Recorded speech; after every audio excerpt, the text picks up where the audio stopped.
psicopedagogos de todo o Brasil. Que caminho bonito temos trilhado até aqui com essa temática tão importante e relevante para a nossa atuação dentro do espaço escolar, que é a didática psicopedagógica.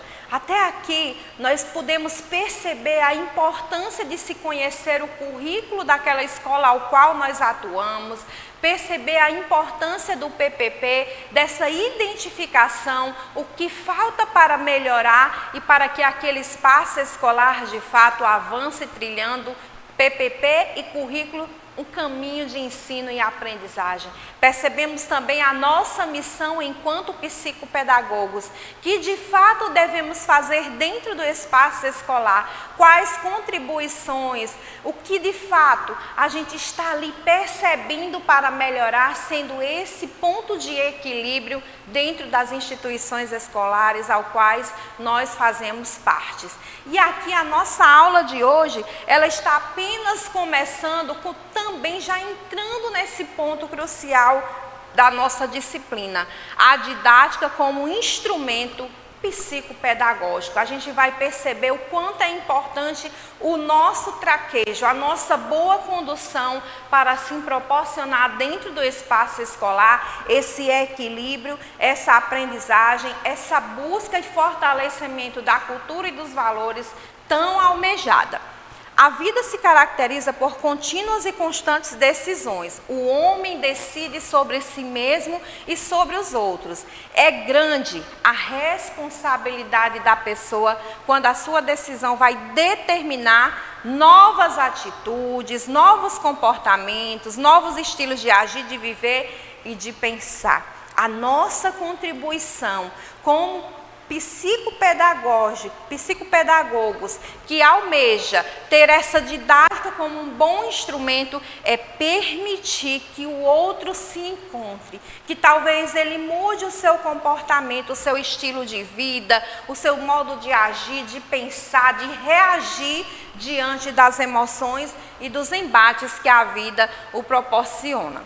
E para início de conversa também temos aqui uma importante ação do psicopedagogo como esse proporcionador de uma didática boa e eficaz dentro dos espaços escolares, tomada de decisão.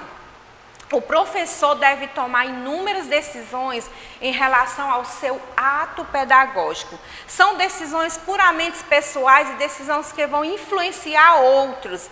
A didática pode ajudar, contribuir, melhorar o professor a seguir caminhos em busca de condições favoráveis à aprendizagem. Nós somos esse profissional que vai dar esse suporte dentro das salas de aula, dentro dos ambientes escolares, permitindo que de fato haja essa melhoria de conhecimento, de busca de caminhos para o profundo aprendizagem dentro da escola.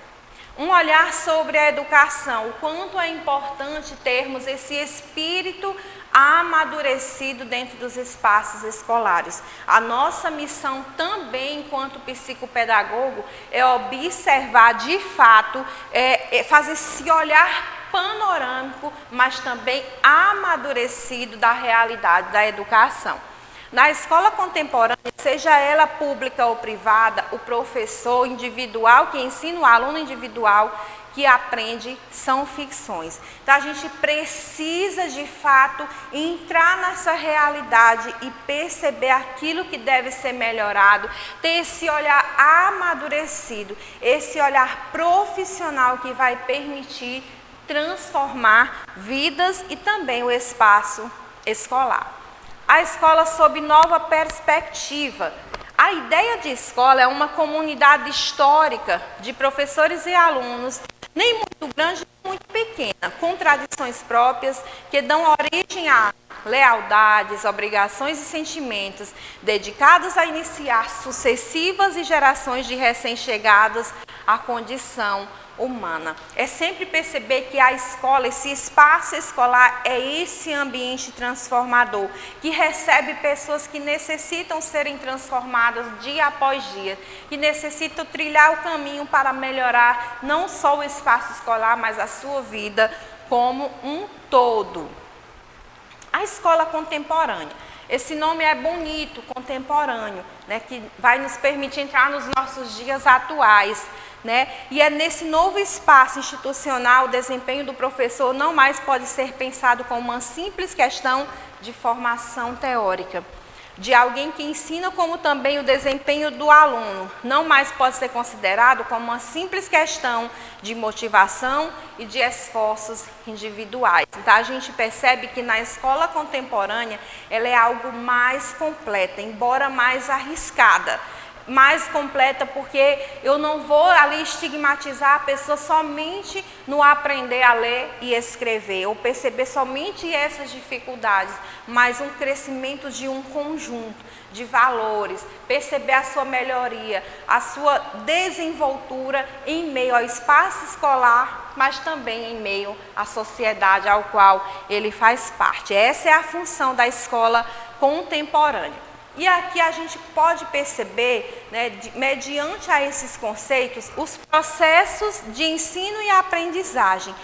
Como todo ser humano ele aprende de uma forma, a gente bem sabe disso, a gente já reforçou isso, a gente percebe que há 3 passos que são essenciais para que ocorra a aprendizagem, e isso é importante para nós psicopedagogos sabermos e termos em mente. São as necessidades básicas, as necessidades psicológicas e as necessidades da autorrealização, que cada uma vai se subdividindo e formando ali um conjunto e proporcionando o processo de ensino e aprendizagem. Por isso que a gente diz que vai aquém somente da leitura e da escrita. Existem N fatores que influenciam para que assim o processo de ensino e aprendizagem ela aconteça de forma gradativa, mas também seja pontual e fortalecida. Então, essas necessidades básicas, elas vão desde as necessidades fisiológicas, a segurança, né? As necessidades psicológicas, né? Como é que está o meu relacionamento com o outro, comigo mesmo, a minha estima, como é que ela se encontra nesse dia, nesse tempo, as necessidades de autorrealização pessoal, moral, a criatividade, soluções de problemas, né? As ideias que eu tenho. Então, tudo isso influencia no processo de ensino e aprendizagem. E aqui a gente pode conceituar esse processo de ensino-aprendizagem como um fenômeno natural do ser humano que envolve uma série de fatores, aspectos cognitivos, emocionais, orgânicos, psicossociais e culturais. Enfim, esses aspectos eles são essenciais, eles precisam estar em consonância um com o outro, eles precisam estar equilibrados para que assim aconteça esse processo de forma natural, como é aqui ele nos propõe. E o que sabemos sobre a aprendizagem? Nós, psicopedagogos, somos esses profissionais que vamos ser muito questionados sobre o processo de ensino-aprendizagem, principalmente quando há falha nesse processo de ensino-aprendizagem, nós seremos questionados e precisamos ter aquele olhar amadurecido sobre a educação, mas também sobre todo o processo que está por trás daquele possível fracasso.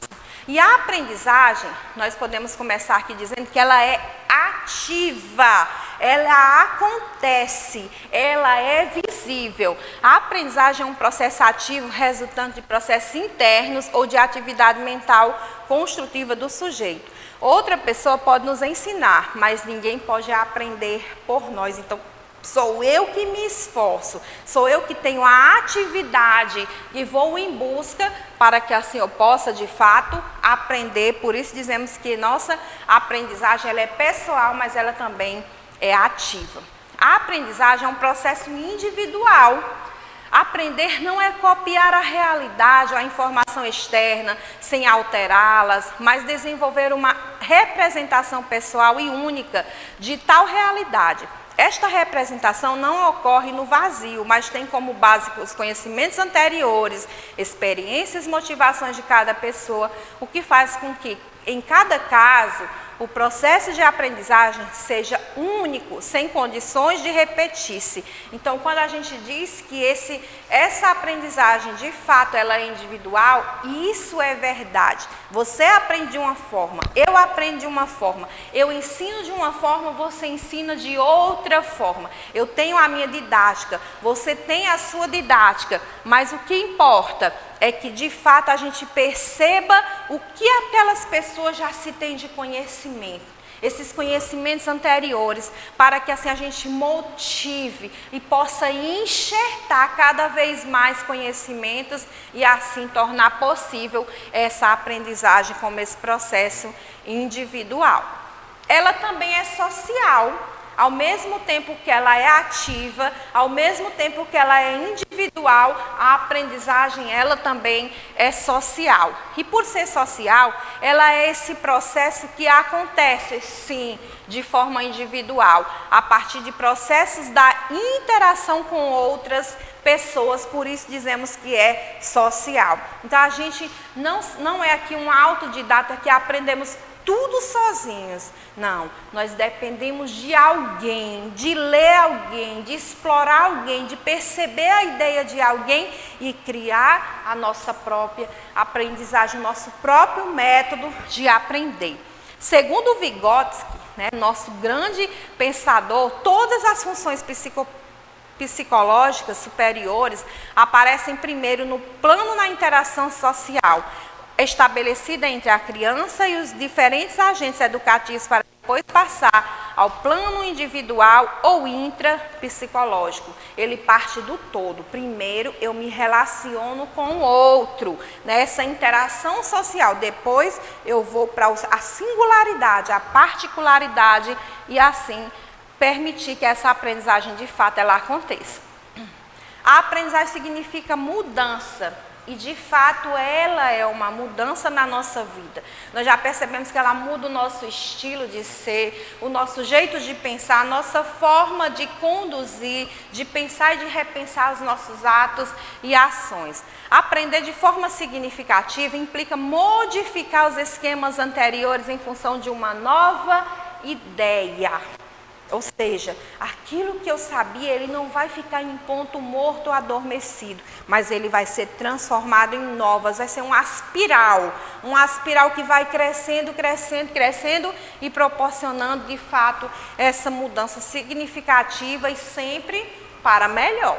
Mesmo que doa a aprendizagem, sempre essa mudança significativa para melhor. A aprendizagem nunca é completa. A aprendizagem significativa é, por definição, a aprendizagem compreensiva e interrelacionada, sendo que, diferentemente da aprendizagem do tipo mecânico e repetitivo, jamais termina porque é suscetível a distintos níveis de aprofundamento. Se nós já estamos aqui, estamos aprendendo, então é a prova, é comprovada que a aprendizagem ela nunca é completa. Eu sempre tenho algo para aprender, você sempre tem algo também para aprender ou para ensinar ao outro. A aprendizagem ela pode ser agradável e de fato ela é agradável. Trata-se de algo que muitos adultos duvidam seriamente ao recordar seus anos escolares. A aprendizagem pode ser difícil, mas ao mesmo tempo agradável. Até mesmo cometer erros pode ser estimulante. E afinal de contas, quem nunca aprendeu com seus erros, Do jeito que eu iniciei a minha carreira profissional, para o dia que eu me encontro hoje, eu posso fazer esse paralelo e perceber o quanto os meus erros, ele permitiu que eu avançasse e melhorasse dia após dia. Isso de fato acontece na nossa realidade. Ensino e aprendizagem. É um processo em que está sempre presente de forma direta ou indireta no relacionamento humano, pois ela se realiza na intersubjetividade através de um processo de troca, onde aprender significa apropriar-se do conhecimento de alguém. Então, isso é importante, Esse é o nosso foco, o processo de ensino-aprendizagem, todos os seus arredores, para que aconteça de fato e seja esse acontecimento com sucesso. né, os 3 domínios que nós devemos ter. É impossível falar de aprendizagem sem caracterizar os 3 domínios existentes, que são o psicomotor, o cognitivo e o afetivo. Então, a gente começa a perceber que o processo de ensino-aprendizagem, ele vai precisar dessas bases essenciais. Primeiro, ele vai precisar desse emissor, são os professores e os estudantes. Ele precisa ter a mensagem, a quem eu me destino, né? E o receptor, que são as pessoas que irão receber aquela mensagem de quem de fato está ensinando. E nós temos aqui, né, os nossos documentos nacionais, a aprendizagem contextualizada nos PCNs e também no nosso documento mais atual que se fala em educação, a BNCC. Né? O referencial teórico, que são os PCNs, você pode até estar observando no cantinho da sua tela, né, a imagem dos PCNs, que são os parâmetros curriculares nacionais. Eles não são regras impostas para dizer o que os professores devem ou não fazer. Muito menos pode ser chamado de proposta curricular ou programa curricular, mas são esse suporte que norteia a nossa didática, a nossa prática pedagógica e que vai, de fato, melhorar. Né? E a BNCC, né? A Base Nacional Comum Curricular, que propôs aí essa planificação no ensino para que assim a gente pudesse de fato estar ali contextualizada com todo o território nacional aprendendo juntos, né?